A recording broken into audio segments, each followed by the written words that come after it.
हिंद दोस्तों, देश के बड़े कर्मचारी संगठन ने एक बड़े नेता जो प्रधानमंत्री जी के राइट हैंड होते उनको चिट्ठी लिखकर अवगत कराया कि हमारी 10 मांगें तत्काल प्रभाव से मान लीजिए, नहीं हम हड़ताल करेंगे। और आखिर में बात करूंगा ये कौन सा संगठन है, आखिर इस संगठन का काम क्या है और किसको लिखी चिट्ठी जो माननीय प्रधानमंत्री जी के हैं राइट हैंड।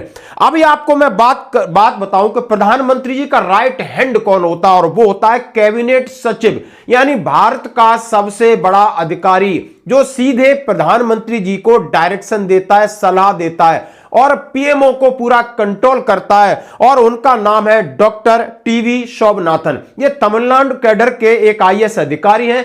इससे पहले वो वित्त सचिव थे, यानी वित्त का पूरा देख रहे थे। अब ये कैबिनेट सचिव है, इनसे बड़ा कोई अधिकारी नहीं है। और जब ये वित्त सचिव थे, कई बार इन लोगों ने जो मीटिंग किया, अब किसने मीटिंग किया, यानी confederation of central government employ and worker, यानी ये वो संगठन है। आखिर ये संगठन करता क्या है, ये भी इनका उद्देश्य क्या है और उनकी मांगे 10 मांगे कौन सी हैं। उसमें उन्होंने 8वां वेतन आयोग हो, 18 महीने का डीए हो, 5% और उनका एक स्लैब्स हो जॉब के अंदर। इसके साथ उन्होंने बात रखी है कि उन्हें 20% इंटरम रिलीफ दी जाए, 50% डीएडीआर को पेंशन और पे में मर्ज किया जाए। आइए इसी के ऊपर पूरी बात करेंगे। सबसे पहले मैं बात करूंगा कि यह संगठन कौन है। Confederation of central government employ and worker, new Delhi. President है रूपक सरकार जी और जनरल सेक्रेटरी है एसबी यादव, यानी सीधा सीधा रूपक सरकार साहब का नंबर है। इन्होंने माननीय the cabinet secretariat government of India, Rashtrapati Bhavan new Delhi को एक पत्र लिखा है। पत्र में मांगे लिखी हैं और पत्र में यह भी लिखा है कि अब हम हड़ताल और की धमकी उन्होंने दिया है और तारीख भी बता दी है। अब ये जो कॉन्फेडरेशन है, ये भारत सरकार के कर्मचारियों का एक प्रमुख गैर राजनीतिक संगठन है, यानी ट्रेड यूनियन है। इसका उद्देश्य है कि केंद्रीय कर्मचारियों, पेंशन भोगियों, आम कामगारों के हितों की रक्षा के लिए सरकार के साथ बातचीत करना, परिस्थितियों के हिसाब से उनके वेतन भत्ते और पेंशन को रिवाइज करना, और उनके जो प्लेटफॉर्म है उसमें पोस्टल विभाग के हैं, इनकम टैक्स के हैं, ऑडिट के हैं और सिविल रक्षा विभाग के लोग हैं, यानी इनका ये प्लेटफॉर्म है। अब इन्होंने जो चिट्ठी लिखी है कैबिनेट सचिव को, इनके बारे में हमने आपको बता दिया और उन्होंने कहा, आदरणीय महोदय, यह सूचित किया जाता है कि केंद्रीय सरकारी कर्मचारी एवं श्रमिक संघ के संबंधित संगठनों के सदस्य कर्मचारी 12 फरवरी 2026 को एक दिवसीय हड़ताल पर रहेंगे। जिन मांगों के अनुसरण में कर्मचारी एक दिवसीय हड़ताल करेंगे, उन्होंने वो मांगे आपके सामने मैं प्रेषित कर रहा हूं। आखिर कौन कौन सी मांगे हैं और किस लिए? सबसे लिखा है उन्होंने, modified terms of reference of 8th central pay incorporate of suggestion views given by confederation of staff side JCM on revision of employ and pension and other issue. उन्होंने कहा कर्मचारियों, पेंशन भोगियों के वेतनमानों के संशोधन, अन्य मुद्दों पर परिसंघ कर्मचारी पक्ष की न्यायिक राष्ट्रीय समिति द्वारा सुझाव विचारों को शामिल करके 8 सीपीसी के संदर्भ शर्तों में संशोधन करें।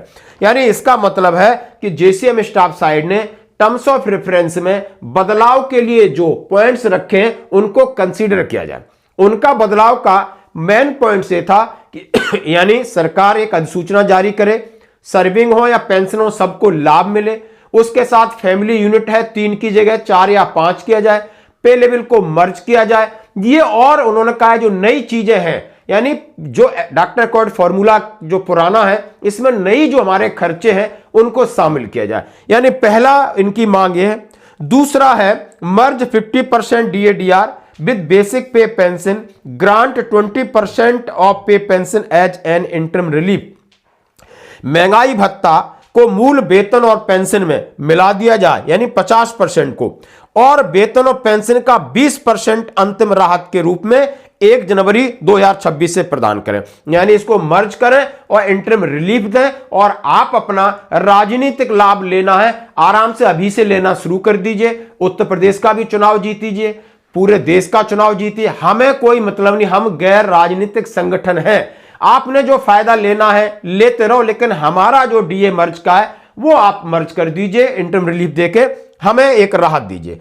उसके साथ उन्होंने कहा है सीधा सीधा release of the 3 instalment 18th month of DADR frozen during COVID pandemic to employees and pensioner, registration of commuted part of pension after 11 year instead of 15 year.